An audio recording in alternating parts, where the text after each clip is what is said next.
Hello friends, कैसे हैं आप लोग।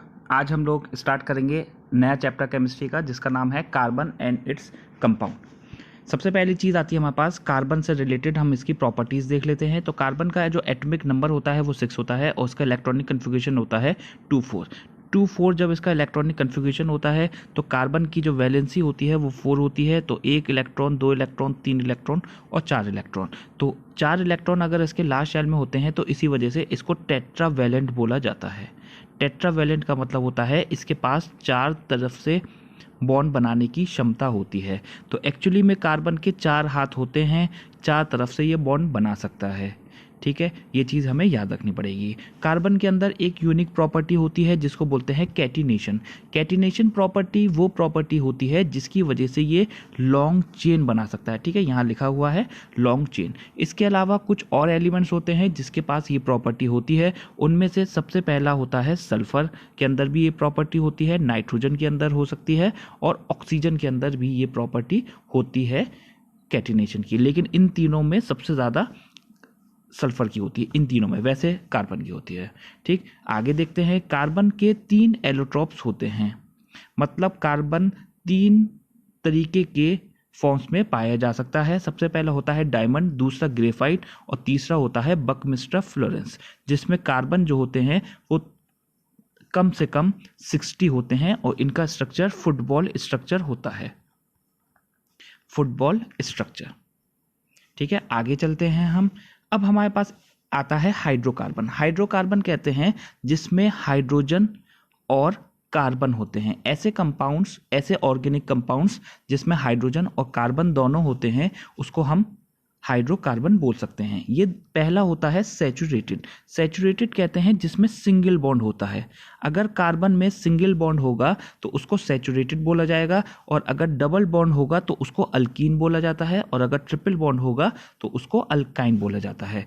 ठीक, अगर हम देखें फिर से तो कार्बन अगर सिंगल बॉन्ड होगा तब उसको हम अल्केन बोलेंगे, अगर डबल बॉन्ड होगा तो कीन बोलेंगे, और अगर ट्रिपल बॉन्ड होगा तो हम उसको बोलते हैं अल्काइन। ठीक है, अल्काइन की स्पेलिंग और अल्कीन की स्पेलिंग अलग अलग होती है।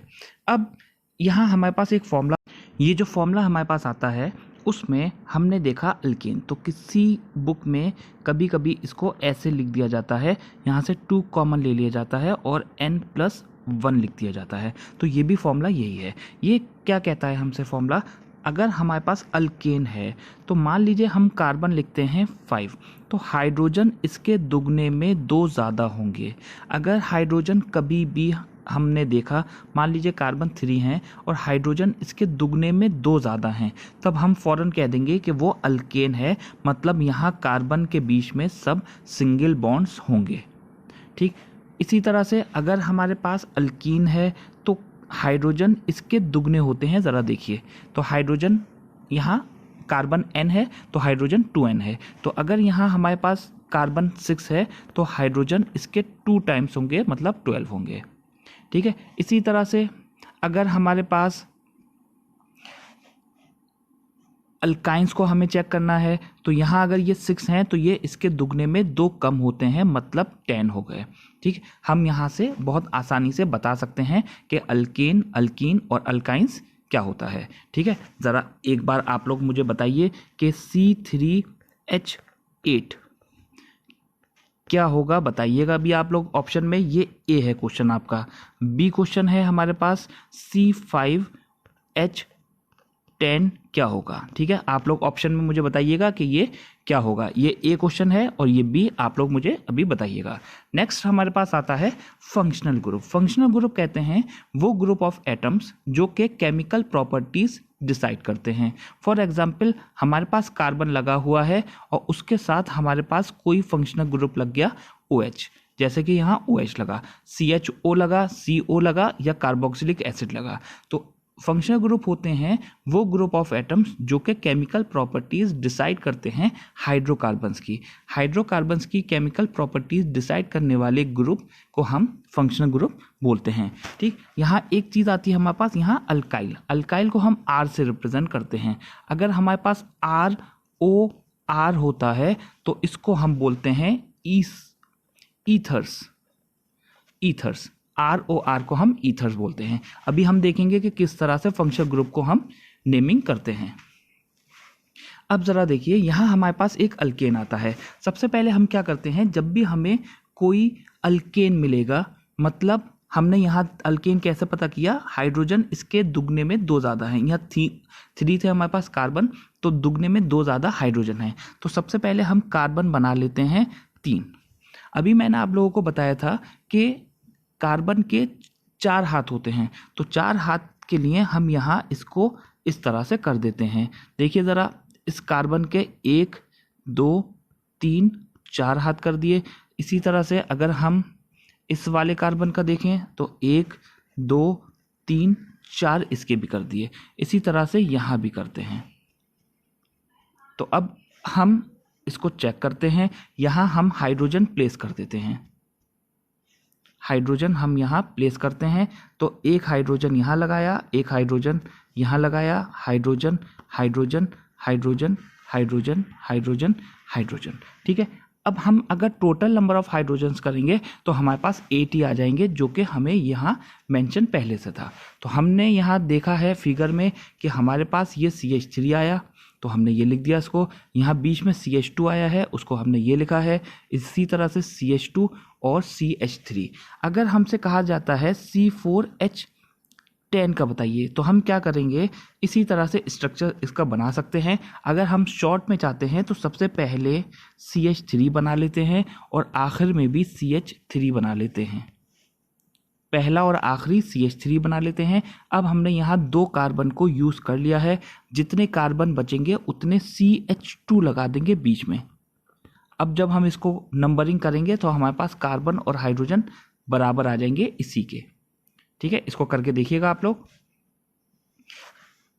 ये क्वेश्चन आता है हमारे पास। सबसे पहले हम क्या करते हैं, ज़रा देखिए। सबसे पहले हम 5 कार्बन बना लेते हैं। 1 2 3 4 5। अब ज़रा देखिए, अब हमें हर कार्बन की 4 वैलेंसी सेटिस्फाई करनी है। तो यहाँ हो गई, 4 हो गए। ज़रा देखिए, इसमें भी 4 हो गए, इसमें भी 4, इसमें भी 4 और इसमें भी 4। देखिए 4 हो रहे हैं ना। ठीक, अब हर जगह हाइड्रोजन लगा देंगे, हमारे पास इसकी वैलेंसी सेटिस्फाई हो जाएगी। अब ज़रा देखिए, मान लीजिए मैं करता हूँ C2H4 को, तो अब ज़रा देखिए क्या होता है। कार्बन मैंने 1 लगाया और 1 यहाँ लगाया, तो अब क्या होता है, जब मैं हाइड्रोजन लगाऊंगा तो 1 हाइड्रोजन 2 हाइड्रोजन 3 हाइड्रोजन और 4 हाइड्रोजन। यहाँ मेरे पास सिर्फ 4 ही हाइड्रोजन हैं। अब इस कार्बन की और इस कार्बन की वैलेंसी सेटिस्फाई नहीं हो पा रही, क्योंकि देखिए ज़रा 1 2 3 हो पा रहा है।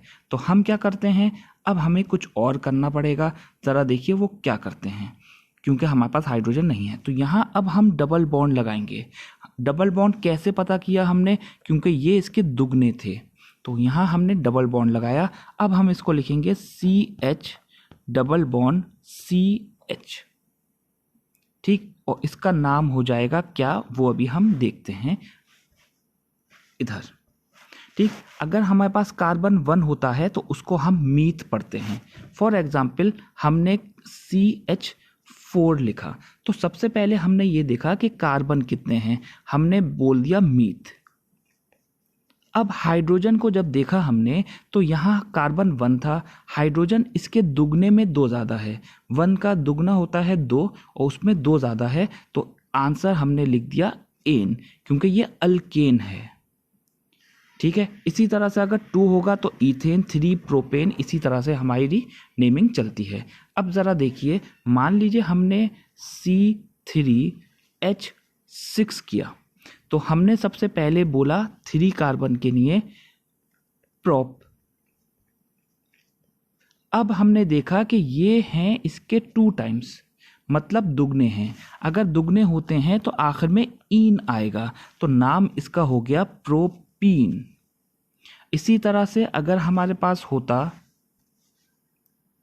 C5H8, तो हम इसको देखते पहले कि ये हमारे पास कितने हैं। ये हैं दुगने में 2 कम, तो इसका पेंट लिखते और आखिर में आइन लगा देते, क्योंकि यहाँ ट्रिपल बॉन्ड आएगा।